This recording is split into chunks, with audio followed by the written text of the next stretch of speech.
नमस्कार, ज्ञानज्योती एज्युकेशन मध्ये तुमच्या सर्वांचं स्वागत आहे. आज आपण COP 28 कॉन्फरन्स ऑफ पार्टी 28 जी दुबई संयुक्त अरब अमिरात येथे झाली त्याच्याबद्दल आज आपण सविस्तर माहिती घेणार आहोत. खुद्द आपले भारताचे पंतप्रधान श्री नरेंद्र मोदी हे सुद्धा या परिषद मध्ये गेले होते. तर ही परिषद नेमकी काय आहे आणि याचा उगम कुठून आला हे सर्व आपण आज पाहणार आहोत. ठीक आहे, आपण सुरुवात करूयात. सगळ्यात पहिले ही सुरुवात कुठून होते तर एक सायलेंट स्प्रिंग नावाचं एक पुस्तक आहे. सायलेंट स्प्रिंग नावाचं एक पुस्तक आहे जे कार्सन नावाच्या एका व्यक्तीने लिहिलं होतं. जे पुस्तक आलं होतं 1962 मध्ये. आता बघा, COP जे आहे ते पर्यावरणा संदर्भात आहे आणि हे जे सायलेंट स्प्रिंग जे पुस्तक होतं तिथून या COP ची कुठेतरी सुरुवात होते असं म्हटलं तरी चालेल. तर या पुस्तकात नेमकं काय होतं की आपण जे काय म्हणतात पेस्टिसाइड्स वगैरे वापरतो, जे कीटकनाशक वगैरे वापरतो, तो एका पर्टिक्युलर पिरियड नंतर तो आपल्या पर्यावरणाच्या ऱ्हासाला कारणीभूत ठरणार आहे आणि त्याच्यातनं मानव सृष्टीचा अंत होऊ शकतं असं कार्सन यांचं या पुस्तकातनं म्हणणं होतं. आता हे पुस्तक आलं होतं 1962 ला. पण याच्या पुढे मग काय झालं की 5 जून 1972 ला याच विषयावर युनायटेड नेशनची म्हणजे कोणाची संयुक्त राष्ट्राची पहिल्यांदा परिषद भरली. म्हणजे काय, संयुक्त राष्ट्राने पहिल्यांदाच पर्यावरणाच्या मुद्द्यावर जी चर्चा केली तीच ही स्टॉकहोम परिषद. आणि या स्टॉकहोम परिषदेला भारताकडून इंदिरा गांधी सुद्धा गेल्या होत्या. तर 5 जून 1972 ला ही स्टॉकहोम परिषद भरली आणि म्हणूनच 5 जून हा आपला पर्यावरण दिवस आपण पूर्ण आंतरराष्ट्रीय पर्यावरण दिवस म्हणून साजरी करतो. तर आता या स्टॉकहोम परिषद मध्ये नेमकं काय झालं की पहिल्यांदा युनायटेड नेशन मध्ये इन्व्हायरमेंट संदर्भात किंवा पर्यावरणा संदर्भात चर्चा केली गेली. का चर्चा केली गेली? कारण की त्या सायलेंट स्प्रिंग पुस्तकात कुठेतरी पर्यावरणाला ऱ्हास होतो आणि भविष्यात त्याचा आपल्याला परिणाम भोगावा लागू शकतो याच्याबद्दल लिहिलं होतं. आणि याचं गांभीर्य लक्षात ठेवून पहिल्यांदाच इन्व्हायरमेंटच्या संदर्भात युनायटेड नेशननी जी चर्चा केली तिला स्टॉकहोम परिषद म्हणतात. आता ही फक्त चर्चा, ढोबळ चर्चा होती, परंतु या चर्चेला भारताने खूप गांभीर्याने घेतलं होतं आणि त्याच्यामुळेच आपल्या भारतात वन्यजीव संरक्षण कायदा 1972 आला होता. त्याला आपण इंग्लिश मध्ये वाईल्ड लाईफ प्रोटेक्शन ऍक्ट 1972 असं म्हणतो.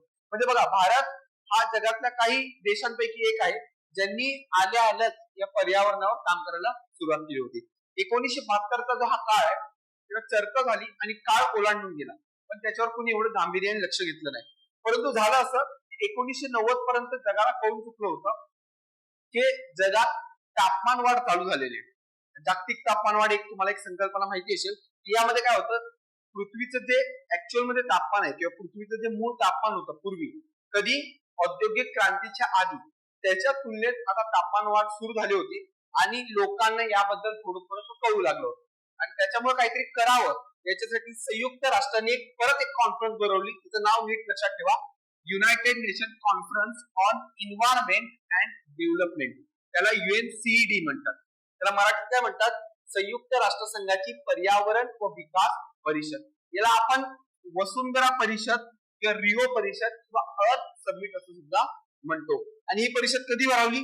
3 जून ते 14 जून 1992 ला. म्हणजे बघा, 1962 ला पुस्तक येतंय, 1972 ला स्टॉकहोम परिषद भरते आणि त्याच्या 20 वर्षानंतर कधीतरी युनायटेड नेशन काय ठरवतं की आता आपण याच्यावर रेग्युलर चर्चा केली पाहिजे. मग याच्यावर UNCED काय ठरवतं की आता आपण इथून पुढे पर्यावरणावर रेग्युलर चर्चा करणार आणि त्याच्यासाठी ते एक अजेंडा आणतात, अजेंडा 21. आता हा अजेंडा 21 काय तर बघा इथं अजेंडा 21 हा काय नेमका, 21व्या शतकातले जे आपले काही आव्हान आहेत, 21व्या शतकाला इन्व्हायरमेंटला जे काही धोके आहेत ते वाचवणे आणि आपल्या पृथ्वीला 21व्या शतकात वाचवणे. म्हणजे 21व्या शतकाचा जो काही धोरण असतील त्याला आपण काय म्हणायचं, अजेंडा. आणि हे अजेंडा जर पूर्ण करायचे असतील तर कुठलीतरी एक परमनंट बॉडी बनवायला लागेल. त्याच्यासाठी मग ह्यांनी काय बनवलं, UNFCCC. आता UNFCCC काय तर UNFCCC हा एक प्रकारचा करार किंवा ट्रिटी आहे.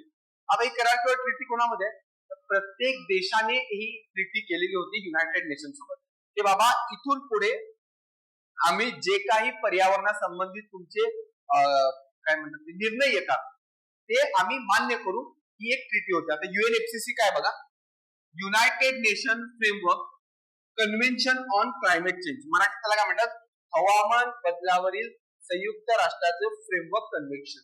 म्हणजेच काय, याच्यामध्ये युनायटेड नेशनने आखून देऊन टाकलं, लिहून देऊन टाकलं की बाबा तुम्हाला पर्यावरण बदल होतोय, जागतिक तापमानवाढ होते, आणि त्याच्यापासून जर आपल्याला वाचायचं असेल तर तुम्हाला काय करावं लागेल, आम्ही जे काही सांगतो ते सर्व करावं लागेल. आणि याच्यामध्ये एकूण सदस्य होते 198. आणि बघा, या युनायटेड नेशन फ्रेमवर्कची दरवर्षी एक परिषद भरायची आणि त्याला म्हणतात कॉन्फरन्स ऑफ पार्टीज, म्हणजेच काय, COP. आणि ही COP 28 जी आता दुबईच्या संयुक्त अरब अमिरात मध्ये झाले त्याचा आपल्याला अभ्यास करायचा. तुम्हाला बॅकग्राऊंड कळालं, तिथे पुस्तक लिहिलं गेलं, नंतर स्टॉकहोम परिषद झाली, मग युनायटेड नेशनला जाग आली, युनायटेड नेशनने एक करार करून घेतला आणि त्या करारमध्ये जे दरवर्षी वार्षिक परिषदा भरायच्या त्यालाच काय म्हणायचं, COP. आता बघा, COP मध्ये काय ठरलं होतं की प्रत्येकाने आपापल्या लेवलला औद्योगिक प्रदूषण कमी करण्याचा प्रयत्न करायचा. परंतु तुम्हाला एक गोष्ट सांगतो, सगळ्यात जास्त डेव्हलप कोण आहेत, हे देश, America, United kingdom, France, Germany, हे सगळे देश डेव्हलप आहेत. आणि त्याच्या विरुद्ध डेव्हलपिंग कोण आहेत, विकसनशील कोण आहेत, तर भारत, चीन किंवा बांगलादेश, हे सगळे जे देश आहेत ते विकासाकडे येत होते. आणि ही COP कधी बनवण्यात आली किंवा United nation convention for climate change हे कधी सुरुवात झाली याची, 1992 ला. आणि आपल्या सगळ्यांना माहिती आहे 1990 ला भारताने LPGचं धोरण स्वीकारलं होतं. आता LPGचं धोरण स्वीकारलं म्हणजे काय, भारतामध्ये बाहेर गुंतवणूक केली आणि त्या गुंतवणुकीचाच परिणाम काय, भारतात नवीन नवीन फॅक्टरीज लागली. पण हे UNFCCC वाले काय म्हणायला लागले की आता इथून पुढे जास्त कोणी प्रदूषण करायचं नाही. मग हे जे विकसनशील देश होते त्यांनी युनायटेड नेशनला आणि UNFCCC ला काय सांगितलं की या देशांनी तर त्यांचा हवा थोडा विकास करून घेतला, परंतु जेव्हा आमच्या विकासाची बारी आली, जेव्हा आमच्यातनं गरिबी दूर करण्याची वेळ आली, तेव्हा तर तुम्ही आमच्यावर क्रायटेरिया लावून बसले, आम्ही नेमका विकास करायचा की नाही. मग इकडून एक तत्व आलं, कॉमन बट डिफरंट रिस्पॉन्सिबिलिटी, सामान्य परंतु भिन्न जबाबदाऱ्या. म्हणजेच काय रे, की हे जे डेव्हलप देश आहेत हे जास्त प्रदूषण कमी करायला घेतील. म्हणजे सर्वाधिक प्रयत्न किंवा सर्वाधिक पहिले सुरुवात कोण करतील, तर हे जे विकसित देश आहेत त्यांनी सर्वात आधी आपल्याकडचं प्रदूषण कमी करायला घ्यायचं. किंवा कोणताही इनिशिएटिव्ह असेल प्रदूषण कमी करण्यासाठी, त्यात विकसित देशांनी सुरुवात करायची आणि विकसनशील देशांना थोडासा वेळ द्यायचा. त्याला काय म्हणायचं, कॉमन बट डिफरंट रिस्पॉन्सिबिलिटी. म्हणजे सगळ्यांचे उद्देश सेम आहेत. उद्देश काय आहेत, हे पूर्ण जगाला हवामान बदल किंवा जागतिक तापमान वाढ याच्यापासून रोखणे. परंतु हे रोखताना जे खूप जास्त प्रगत झालेत, ज्यांनी सर्वाधिक हवामानावर, ज्यांनी सर्वाधिक पर्यावरणावर परिणाम केलाय आणि जे खूप जास्त प्रगत झाले त्यांनी आधी प्रयत्न करायचा, आणि जे विकसनशील देश आहेत त्यांना थोडस वेळ दिला जायचा. मग हा करार सुरुवात कधी झाला होता, 1992 ला. परंतु याची पहिली वार्षिक परिषद ही झाली 1995 ला बर्लिन, जर्मनी येथे. म्हणजे लक्षात ठेवा, 1992 पासून सगळे पूर्ण जग प्रयत्न करताय, परंतु सुरुवात कधी झाली, त्याला 3 वर्ष लागली की आपल्याला पर्यावरणावर काम करायचंय, याचं सर्वांचं एकमत व्हायला. तुम्हाला MPSC असा प्रश्न विचारू शकतो की COP 28 यासाठी आपले खुद्द पंतप्रधान गेले होते, तर COP 1 कुठे झालेली आहे, ठीक आहे, ही बर्लिन, जर्मनी येथे झाले. COP 3 फेमस आहे, क्योटो, जापान, 1997. हे तुम्हाला फक्त महत्वाच्या कुठल्या लक्षात ठेवायचं तेवढं मी लिहून आणले. त्याच्यानंतर COP 21 2015 ला पॅरिस, फ्रान्स येथे झाले. आता इथं काय झालं, इथं आपण एक ध्येय निश्चिती केली, काय की शतकाच्या शेवटपर्यंत जागतिक तापमान वाढ हे औद्योगिक पूर्व काळाच्या तुलनेत 2 डिग्री पेक्षा कमी ठेवायचं, प्लस 1.5 डिग्री पर्यंत मर्यादित ठेवण्याचा प्रयत्न करायचा. म्हणजे आता आपण 2099 पर्यंत ही कमीत कमी 2 डिग्रीच्या खाली ठेवण्याचा प्रयत्न करतो, जमलंच तर 1.5 डिग्रीच्या खाली ठेवूया. हे सगळं कधी झालं? हे सीओपी 31/2015 ची पॅरिस येते. तुम्हाला 3 सीओपी लक्षात राहिल्या. आता याच्या पुढच्या मधल्या एवढ्या काय महत्वाच्या नाहीयेत कंबाईनच्या दृष्टिकोनातनं. मग आपण या सीओपी बद्दल चर्चा करतोय, तर त्याच्या आधीच्या 2 आणि भविष्यातली 1 एवढं तुम्हाला किमान लक्षात ठेवणं गरजेचं आहे. का? कारण की तुम्हाला जोड्या लावायला एमपीएससी प्रश्न विचारू शकतो. मग सीओपी 26 कुठे झाली? 2021 ला झाली ती ग्लासगो स्कॉटलँड येथे. नंतर सीओपी 27 कुठे झाली? 2022 ला शर्म अल शेख नावाच्या इजिप्तच्या किनाऱ्यावरचं एक शहर आहे, तिकडे सीओपी 27 झालेली आहे. नंतर सीओपी 28 झाली 2023 ला दुबई येथे संयुक्त अरब अमिरात युएईला.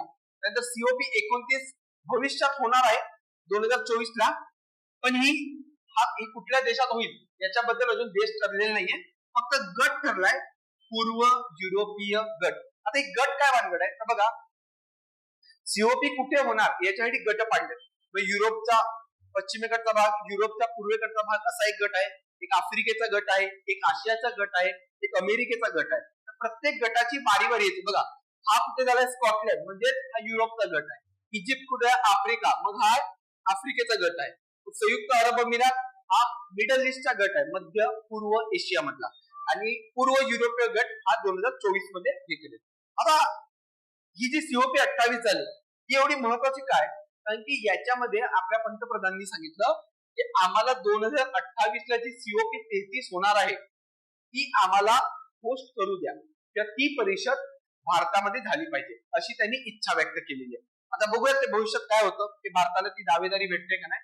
परंतु 2024 नंतर मोदींनी डायरेक्ट 2028 ला पोस्ट करायचं का सांगितलं? कारण की 2025 ची डेट ब्राझीलला फिक्स केली आणि 2027 आणि 26 या दोन्ही पण कुठेतरी फिक्स केलेल्या आहेत. त्यामुळे आपल्याला डायरेक्ट 2028 ची खिडकी होती आणि तिकडे आपण दावेदारी केली. पण यापूर्वी आपण पहिल्यांदा सीओपी होस्ट करतोय का? तर अजिबात नाही.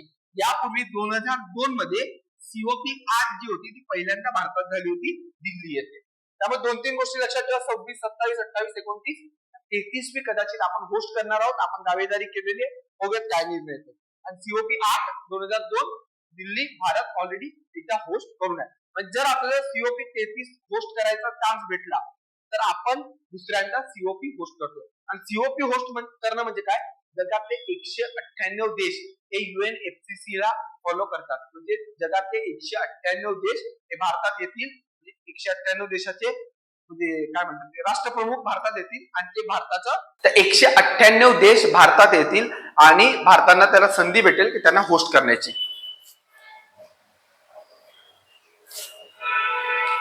पुढे सीओपी 28. आता नेमकं सीओपी 28 मध्ये काय झालं होतं, जी आता 2023 ला दुबई येथे झाली ना, तर नेमकं काय काय झालं? सगळ्यात पहिले आला क्लायमेट क्लब. आता हा क्लायमेट क्लब जो आहे ना, तो पाश्चिमात्य जे देश आहेत, पाश्चिमात्य देश कुठले?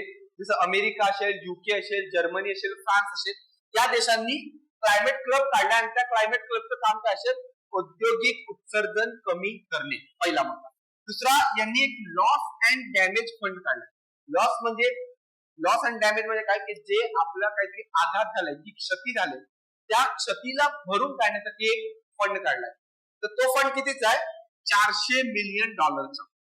म्हणजे काय? की जागतिक तापमान वाढ झाल्यापासून पूर्ण जगाला जे काही नुकसान झालेलं आहे, जी काही क्षती पोहोचलेली आहे, ती क्षती भरून काढण्यासाठी $400 दशलक्ष आपण त्यांनी फंड काढलाय सीओपी 28 मध्ये. परंतु ऍक्च्युअली जागतिक तापमान वाढमुळे आपल्याला किती नुकसान झालंय? तर $100 बिलियन म्हणजे $100 अब्ज नुकसान झालंय. आणि $100 अब्ज तुलनेत तुम्ही $400 दशलक्ष देताय. म्हणजे आपल्याला गरज आहे ₹100 आणि त्यांनी कितीचा फंड तयार केलाय? 0.4 पैशाचा फंड तयार केला. आणि हा खूप कमी आहे, त्याच्यामुळे याच्यावर खूप टीका सुद्धा होत आहे.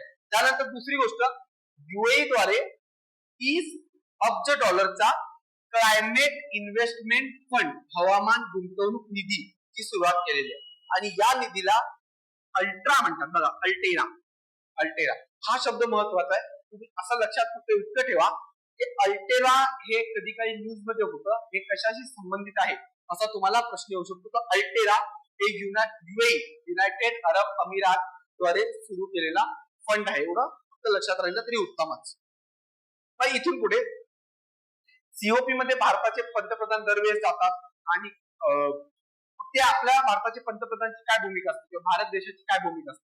तर भारत हा सीओपी किंवा पर्यावरणासाठी खूप काही करत आहे आणि त्याच्यामध्ये तुम्ही एक आंतरराष्ट्रीय सोलार अलायन्स असं तुम्ही ऐकलं असेल. त्या सोलार अलायन्सची सुरुवात पण भारतानेच करून दिली होती. भारत आणि फ्रान्स एकत्र आले होते 2015ला. त्याचे हेडक्वार्टर पण पहिल्यांदा भारतात आहे. तर भारत असे विविध उपक्रम सीओपी मध्ये किंवा पर्यावरणा संदर्भात आंतरराष्ट्रीय पातळीवर करत असतात. त्यापैकी भारताची एक स्ट्रॅटेजी तुम्ही लक्षात ठेवा, भारताचे पंचामृत धोरण. सगळ्यांना पाठ करायचंय कारण की याच्यावर ऑलरेडी राज्यसभेला प्रश्न येऊन गेलेला आहे. त्यामुळे तुम्हाला ह्याच्यावर प्रश्न पुन्हा येण्याची शक्यता आहे. त्यामुळे सगळ्यांनी लक्षात ठेवा. सीओपी 26 जी ग्लासगो स्कॉटलँडला भरली होती तेव्हा आपण हे अनाऊन्स केलं होतं. काय बघा, 2030 पर्यंत अजैविक इंधन निर्मितीमध्ये 500 गिगावॉट मध्ये वाढ करणे. म्हणजे काय, जे अजैविक आहे नॉन फॉसिल एनर्जी त्याच्यामध्ये 500 गिगावॉट पर्यंत वाढ करायची. आता हे अजैविक वापरलं तर काय होणार, त्याने आपण पर्यावरणाचं संरक्षण करू शकतो. कारण की फॉसिल फ्यूल म्हणजे पेट्रोल डिझेल जर वापरलं त्याच्यामुळे काय होतं, पर्यावरणाला हानी होते. म्हणून बिगर पेट्रोल डिझेल व्यतिरिक्त जे काही आपल्याकडे इंधनाचे सोर्स असतील त्याचा आपण 500 गिगावॅट एनर्जी तयार करण्याचं ध्येय ठेवलेलं आहे. कधीपर्यंत, 2030 पर्यंत. पुढे 2030 पर्यंत शाश्वत ऊर्जेत 50% वाढ करणे. 50% of its energy requirement from renewable energy. Renewable energy म्हणजे काय येणार, वारा येणार, त्याच्यानंतर समुद्राच्या लाटा येणार, सनलाइट येणार. हे सगळ्या गोष्टींना आपण काय करणार, 2030 पर्यंत 50% वाढ करायचं आपलं ध्येय आहे. पुढे काय, कार्बन उत्सर्जन 1 अब्ज टनापर्यंत कमी करणे. म्हणजे आपल्या भारतात जे CO2 इमिशन आहे ते 1 अब्जापर्यंत कमी करण्याचे ध्येय भारताचं आहे. कधीपर्यंत, 2030 पर्यंत. हे तिन्ही ध्येय 2030 पर्यंत आहे. पंचामृत मध्ये 5 ध्येय आहेत, तुम्हाला 5च्या 5 लक्षात ठेवायचे. पुढचा मुद्दा आहे कार्बनचे प्रमाण 45% कमी करणे. Reduction of carbon intensity of the economy by 45% by 2030.